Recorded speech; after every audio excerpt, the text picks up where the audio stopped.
ওড়িশায় তাণ্ডব চালানোর পর গতি হারিয়ে পশ্চিমবঙ্গ অতিক্রম করছে ঘূর্ণিঝড় ইয়াস। ব্যাপক ক্ষয়ক্ষতি, উদ্ধার কাজে সেনাবাহিনী।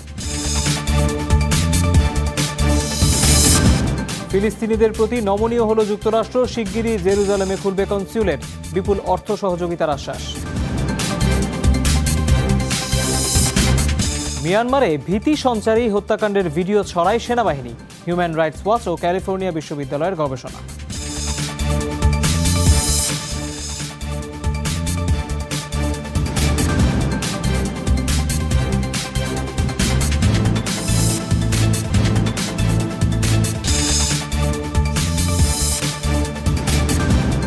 শিরোনাম দেখছিলেন, এই সব খবরের বিস্তারিত নিয়ে আপনাদের সাথে আছি আমি তৌহিদ হোসেন।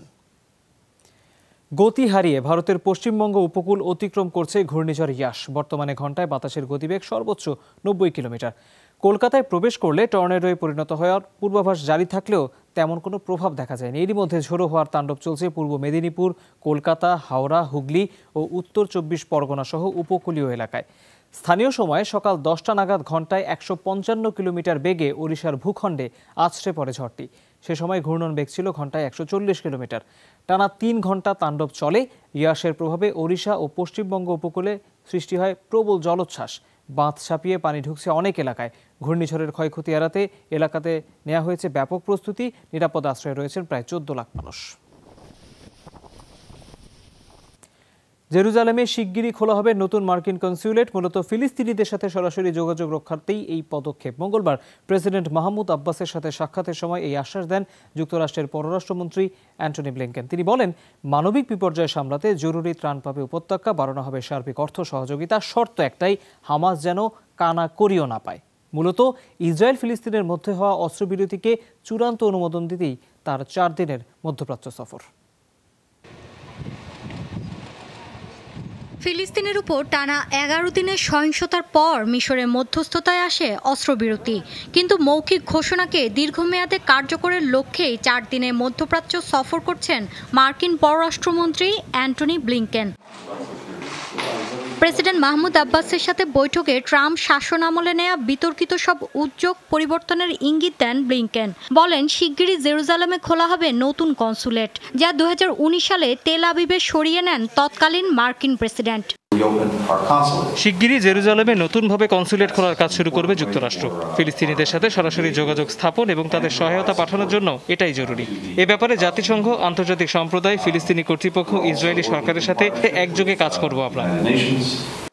সাম্প্রতিক মানবিক বিপর্যয় মোকাবেলায় ত্রাণের পাশাপাশি দীর্ঘমেয়াদে ফিলিস্তিনে অর্থ সহযোগিতা বৃদ্ধিরও ঘোষণা আসে। শর্ত একটাই, কানাকড়িও যেন না যায় হামাসের হাতে। এই বছরই উন্নয়ন এবং অর্থনৈতিক প্রবৃদ্ধির জন্য ফিলিস্তিনকে $7.5 কোটি দিতে চায় যুক্তরাষ্ট্র। গাজায় জরুরি দুর্যোগ মোকাবেলায় এই মুহূর্তে $55 লাখ দেব আমরা। তাছাড়া জাতিসংঘের ফিলিস্তিনি বিষয়ক সংস্থা UNRWA পাবে $3.20 কোটি। কিন্তু বিপুল অর্থ সহযোগিতা থেকে হামাস যেন কোনোভাবেই লাভবান না হয়। যুক্তরাষ্ট্রের এসব পদক্ষেপকে স্বাগত জানিয়েছে ফিলিস্তিন। তবে ইসরায়েলের হুঁশিয়ারি, হামাসকে কোনোভাবেই ছাড় দেয়া হবে না। গাজায় অস্ত্রবিরতি কার্যকরে যুক্তরাষ্ট্রের উদ্যোগকে সাধুবাদ জানাই। গোটা অঞ্চলে শান্তি স্থাপনে দেশটি কাজ করবে, এমনটাই প্রত্যাশা। নিয়মিত বিরতিতে ফিলিস্তিনিদের উপর যে আগ্রাসন, দখলদারিত্ব চালানো হচ্ছে, সেটি বন্ধে ভবিষ্যতেও রাজনৈতিক ও কূটনৈতিক তৎপরতা অব্যাহত রাখুক যুক্তরাষ্ট্র।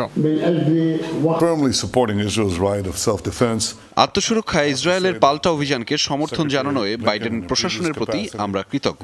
এর আগেও ক্ষেপণাস্ত্র প্রতীক্ষা ব্যবস্থা, আয়রন ডোম দিয়ে সহায়তা করেছে যুক্তরাষ্ট্র। কিন্তু হামাস অস্ত্র চুক্তি ভঙ্গের মাধ্যমে আবারও হামলা চালালে দেয়া হবে দাঁত ভাঙা জবাব। জেরুজালেমে থাকাকালীন 2 রাষ্ট্রভিত্তিক সংকট সমাধানে আবারও আগ্রহ প্রকাশ করল যুক্তরাষ্ট্র। আনুষ্ঠানিক বিবৃতিতে ব্লিংকেন জানিয়েছেন, শান্তি স্থাপনে এর বিকল্প নেই। সে আলোচনা এগিয়ে নিতেই প্রতিবেশী মিশর ও জর্ডানেও সফর করবেন মার্কিন পররাষ্ট্রমন্ত্রী। মৌলি ইসলাম, যমুনা নিউজ। জেরুজালেমের মুসলিম এবং ধর্মীয় স্থাপনায় হামলা চালানো হলে সেটি মোড় নেবে আঞ্চলিক যুদ্ধে। মঙ্গলবার ইসরায়েলের প্রতি এই হুঁশিয়ারি উচ্চারণ করেন হিজবুল্লাহ প্রধান হাসান নাসরুল্লাহ। ইসরায়েলের বোঝা উচিত পবিত্র নগরীতে অস্থিরতা ছড়ানো আল আকসা সহ অন্যান্য ধর্মীয় স্থাপনায় হামলার মাধ্যমে প্রতিরোধ বন্ধ হবে না, কারণ জেরুজালেম মানেই আঞ্চলিক যুদ্ধ। সেখানে আগ্রাসন চালানো হলে হাত পা গুটিয়ে বসে থাকবে না মুসলিম সম্প্রদায়। কড়াইগন্ডায় মূল্য চুকাতে হবে ইহুদি রাষ্ট্রকে। সিরিয়ায় চলছে প্রেসিডেন্ট নির্বাচনের ভোট গ্রহণ। ধারণা করা হচ্ছে এই নির্বাচনে ক্ষমতাসীন প্রেসিডেন্ট বাশার আল আসাদ চতুর্থবারের মতো ক্ষমতায় ফিরবেন। সরকার বলছে নির্বাচনের মাধ্যমে প্রমাণিত দশকব্যাপী গৃহযুদ্ধ সত্ত্বেও সিরিয়া স্বাভাবিক রয়েছে। তবে পশ্চিমা দেশগুলো বলছে এই নির্বাচন আসাদের ক্ষমতা সংহত করা ছাড়া আর কিছুই নয়। এতে আসাদের বিরুদ্ধে প্রতিদ্বন্দ্বিতা করছেন দুই প্রার্থী। নির্বাচনে ভোটার উপস্থিতি বাড়াতে গেল কদিনই সিরিয়ার কয়েকটি এলাকায় বড় বড় র্যালি আয়োজন করা হয়। 2000 সালে পিতা হাফিজের মৃত্যুর পর প্রথমবারের মতো ক্ষমতায় আসেন বাশার আল আসাদ। 2011 সালে আরব বসন্তের জেরে শান্তিপূর্ণ বিক্ষোভকারীদের উপর নিপীড়ন শুরু করলে সিরিয়ায় গৃহযুদ্ধ শুরু হয়, যাতে লাখ লাখ মানুষের প্রাণহানি হয়। দেশটির প্রায় অর্ধেক জনগোষ্ঠী এখন বাস্তুচ্যুত। অবশেষে মুখোমুখি সাক্ষাৎ হচ্ছে যুক্তরাষ্ট্রের প্রেসিডেন্ট জো বাইডেন এবং রাশিয়ার প্রেসিডেন্ট ভ্লাদিমির পুতিনের। মঙ্গলবার হোয়াইট হাউস ও ক্রেমলিনের পক্ষ থেকে বিষয়টি নিশ্চিত করা হয়। আগামী 16 জুন জেনেভা সম্মেলনে আলোচনায় বসবেন দুই বিশ্ব নেতা। তারা পারমাণবিক ইস্যু, দ্বিপাক্ষিক সম্পর্ক এবং করোনা মোকাবেলায় পারস্পরিক সহযোগিতা নিয়ে আলোচনা করবেন। অবশ্য এর আগে বাইডেন বলেছিলেন যুক্তরাষ্ট্রের নির্বাচনে হস্তক্ষেপ, বিরোধী নেতা নাভালনিকে গ্রেপ্তার এবং যুক্তরাষ্ট্রে সাইবার হামলা চালানোর বিষয়ে পুতিনের সাথে আলোচনায় ইচ্ছুক তিনি। অন্যদিকে নাভালনির প্রসঙ্গে চাপ দেওয়ার বিষয়টিকে রাশিয়ার অভ্যন্তরীণ বিষয়ে নাক গলানো বলে মনে করেন পুতিন। মিয়ানমারে আতঙ্ক সৃষ্টির হাতিয়ার হিসেবে বিক্ষোভকারীদের মরদেহ ব্যবহার করছে সেনাবাহিনী। সম্প্রতি হিউম্যান রাইটস ওয়াচ এবং ক্যালিফোর্নিয়া বিশ্ববিদ্যালয়ের যৌথ গবেষণায় এই ভয়ানক তথ্য বেরিয়ে আসে। বিশ্লেষকদের দাবি, সামাজিক যোগাযোগ মাধ্যমে ইচ্ছাকৃতভাবে ছড়ানো হয়েছে দিনে দুপুরে হত্যাকাণ্ড চালানোর ভিডিও। এতে আন্দোলনে ফুঁসে ওঠা অনেক জনপদই হয়ে গেছে শান্ত।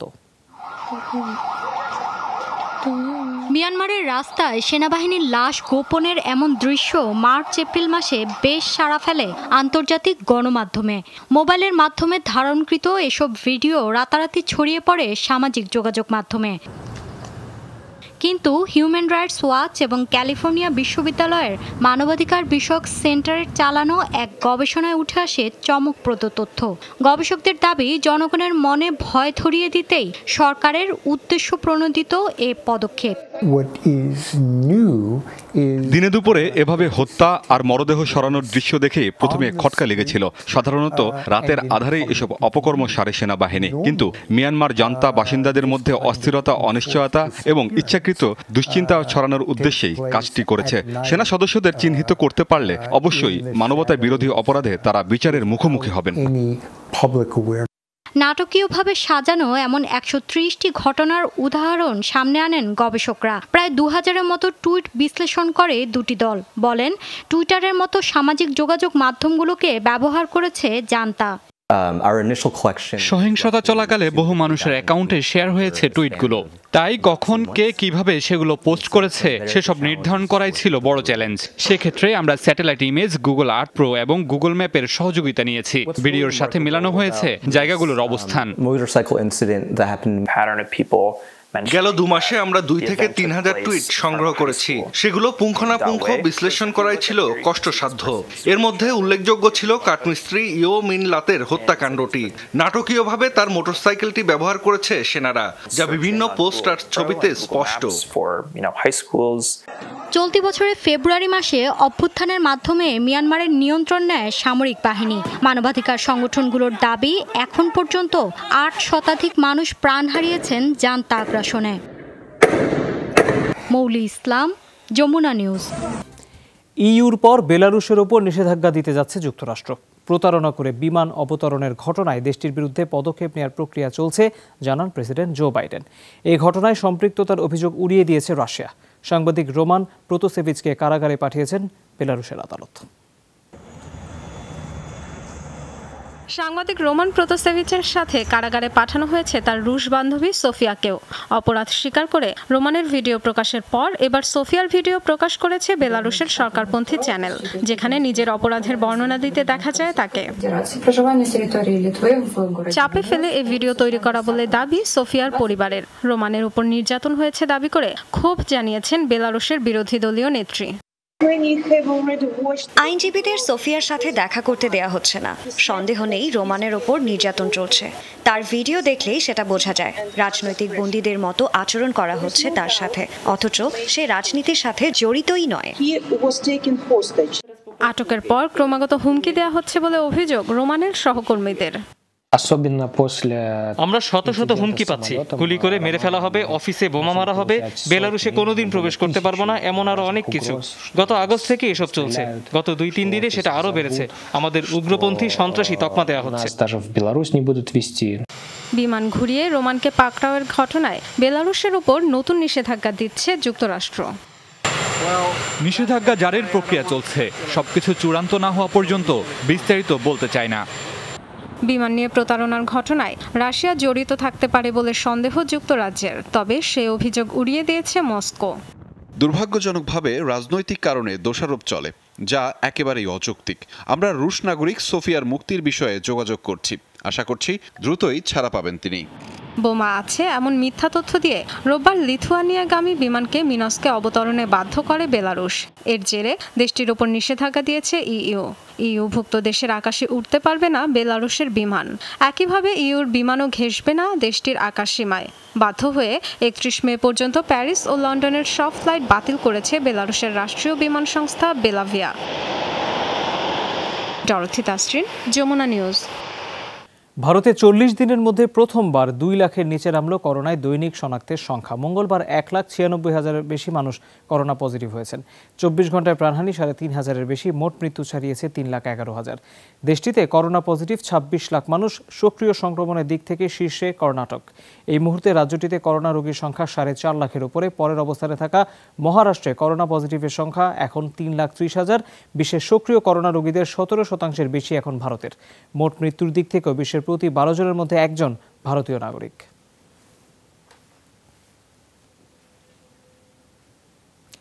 করোনার বিরুদ্ধে অ্যালোপ্যাথি ওষুধ ব্যবহারের কারণেই বিশ্বজুড়ে লাখ লাখ মানুষের মৃত্যু হচ্ছে। সম্প্রতি এই মন্তব্য করে সমালোচনার মুখে পড়েছেন ভারতের বিতর্কিত ধর্মগুরু বাবা রামদেব।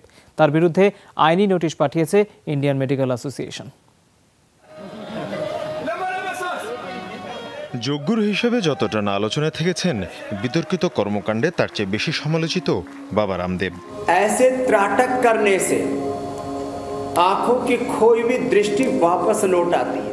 রামদেবের দাবি যোগাসন বা যোগাভ্যাসের মাধ্যমে সেরে ওঠা যায় নানা অসুখ থেকে। আগুনের দিকে তাকিয়ে থাকলে অন্ধত্ব ভালো হয়ে যায়, এমন দাবি করেও হাস্যরসের কারণ হয়েছেন এই যোগগুরু। डॉक्टर बनना है, टर टर टर टर टर टर टर टर कर 1000 डॉक्टर तो अभी कोरोना की डबल वैक्सीन लगाने के बाद मर गए। कल क्या समाचार है? তবে এবার অ্যালোপ্যাথি ওষুধের কার্যকারিতা নিয়ে প্রশ্ন তুলে তুমুল সমালোচনার মুখে পড়েছেন। প্রশ্ন ছুড়েছেন, অ্যালোপ্যাথি যদি সর্বগুণ সম্পন্ন হয় তাহলে অ্যালোপ্যাথির চিকিৎসকদের মৃত্যু হচ্ছে কেন? এমনকি করোনা রোগীর অক্সিজেন সিলিন্ডারের কোনো প্রয়োজন নেই বলেও দাবি তার। फिर रेमडेसिविर फेल हो गई, फिर एंटीबायोटिक्स इनके फेल हो गए। অ্যালোপ্যাথি কোনো ওষুধই নয়, এটা কখনোই চিকিৎসা ব্যবস্থা হতে পারে না। তাহলে এত চিকিৎসকের মৃত্যু হচ্ছে কেন? করোনার ভ্যাকসিন নেয়ার পরও বহু ডাক্তারের মৃত্যু হয়েছে। পৃথিবীতে যত মানুষের রোগের মৃত্যু হয় তার চেয়ে বেশি মানুষের মৃত্যু হয়েছে অ্যান্টিবায়োটিক আর স্টেরয়েড নিয়ে। এগুলো তো বিষ। আর চারপাশে এত অক্সিজেন, আলাদা করে কেন সিলিন্ডার নিতে হবে? যোগগুরুর এমন মন্তব্যে চটেছে ভারতীয় চিকিৎসকদের সংগঠন ইন্ডিয়ান মেডিকেল অ্যাসোসিয়েশন। এমনকি টেলিভিশনের সংগঠনের নেতা ডাক্তার জয়েশ লেলের সাথে রীতিমতো বিতর্ক জড়ান বাবা রামদেব।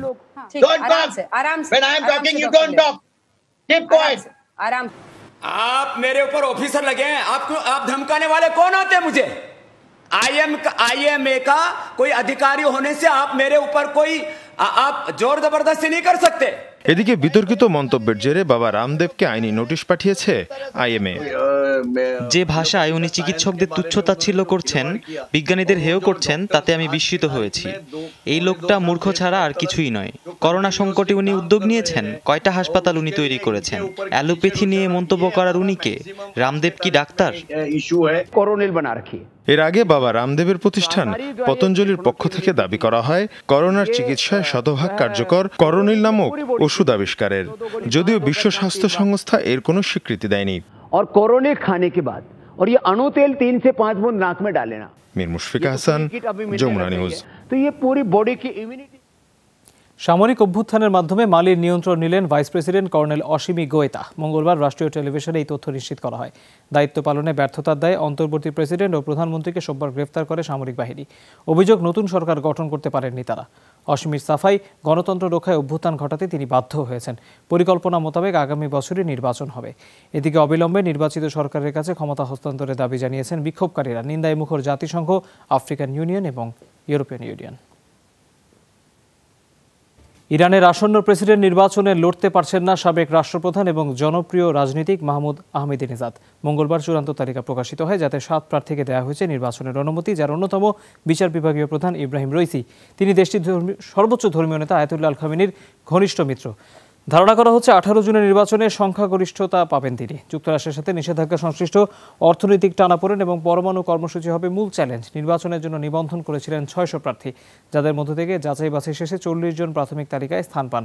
সব শেষ 7 জনের মধ্যে আরও রয়েছেন সাবেক মুখ্য পরমাণু আলোচক সাইদ জলিলি, সাবেক রেভলিউশনারি গার্ড প্রধান মোহসেন রাজাই, কেন্দ্রীয় ব্যাংকের বর্তমান গভর্নর আব্দুল নাসের হেমাতি। সরকার বিরোধী আন্দোলনে উত্তাল ইরাক। রাজধানীতে নিরাপত্তা বাহিনীর সাথে বিক্ষোভকারীদের দফায় দফায় সংঘর্ষ চলছে। মঙ্গলবার তাহরির স্কোয়ারে বিক্ষোভ চলাকালে পুলিশের গুলিতে একজন নিহত হন। আন্দোলন ছত্রভঙ্গে ফাঁকা গুলি ছোড়ে নিরাপত্তা বাহিনী। এ সময় প্রতিরোধ গড়ে তোলে ক্ষুব্ধ ইরাকিরা। মূলত 2019 সালের শেষ থেকে এখন অবধি 35 সংবাদকর্মী এবং মানবাধিকার কর্মীকে গোপনে হত্যা করেছে সরকার, এমন অভিযোগ উঠেছে। 82 জনের উপর চালানো হয়েছে হত্যা চেষ্টা। টার্গেট কিলিং বন্ধের দাবিতে তাই পথে নেমেছেন বিক্ষোভকারীরা।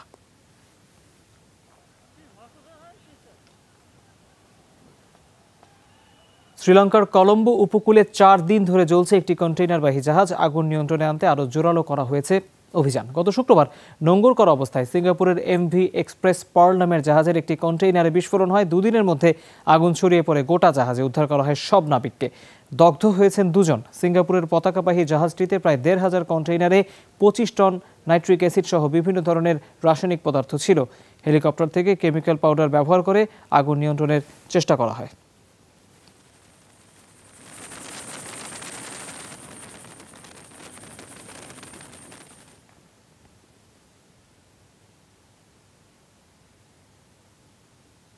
দর্শক, এই ছিল যমুনা আইডেস্কের আয়োজনে।